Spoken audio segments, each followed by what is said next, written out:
Hello दोस्तों, आप सभी का स्वागत है आपके अपने चैनल वी आर मॉनिटर पर। तो फ्रेंड्स, बहुत ही बड़ी न्यूज़ निकल कर आई है। तो फ्रेंड, न्यूज़ शुरू करने से पहले आप सभी से रिक्वेस्ट है, यदि चैनल पर पहली बार बना है तो चैनल को सब्सक्राइब और लाइक जरूर करें। तो चलिए शुरू करते हैं। ईपीएस 95 पेंशन भोगियों को मिले 7,500 प्लस डीए और उच्च वेतन पर पेंशन का लाभ। चलिए डिटेल्स में पढ़ लेते हैं।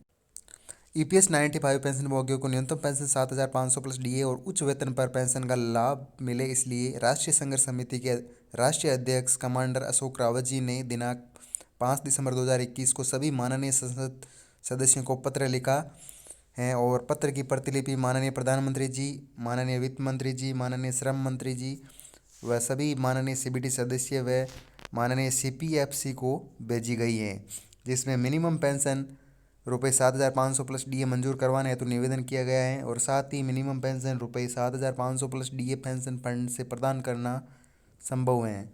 ये टेबल द्वारा दर्शाया गया है।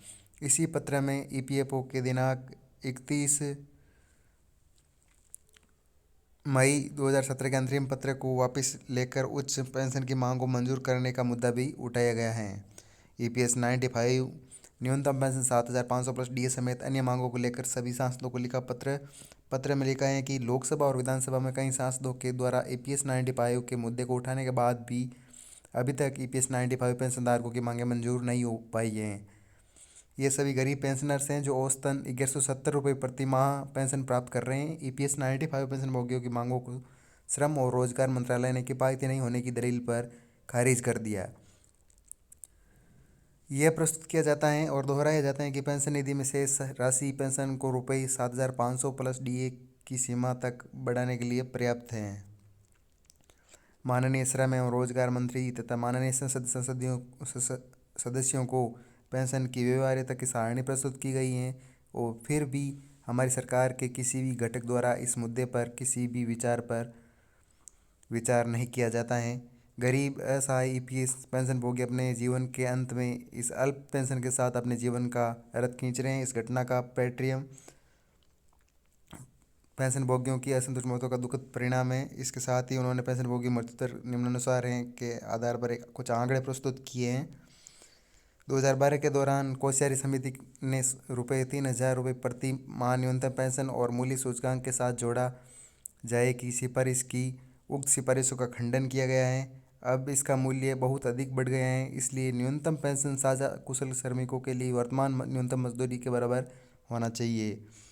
पत्र में आगे लिखा है कि असंगठित क्षेत्र के लिए पीएम श्रमयोगी मानधन योजना पेंशन की योजना संसद में तय की गई है और प्रति माह ₹3,000 केंद्र सरकार के बराबर योगदान के साथ पेंशन का प्रावधान है, लेकिन सरकार ईपीएस 95 पेंशन धारकों को इस तरह की सुविधा नहीं दे रही है।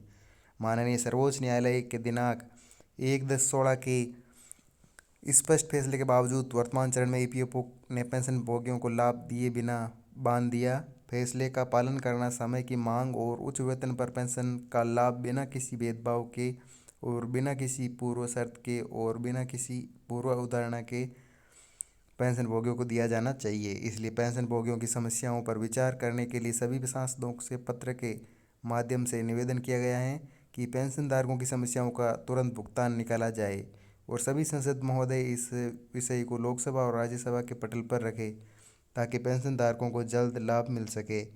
इस पत्र की कॉपी माननीय प्रधानमंत्री जी भारत सरकार, माननीय वित्त मंत्री जी भारत सरकार, श्रम और रोजगार मंत्रालय भारत सरकार, सभी माननीय सीबीटी सदस्य और सभी केंद्रीय पीएफ आयुक्त ईपीएफओ नई दिल्ली को भी भेजी गई हैं।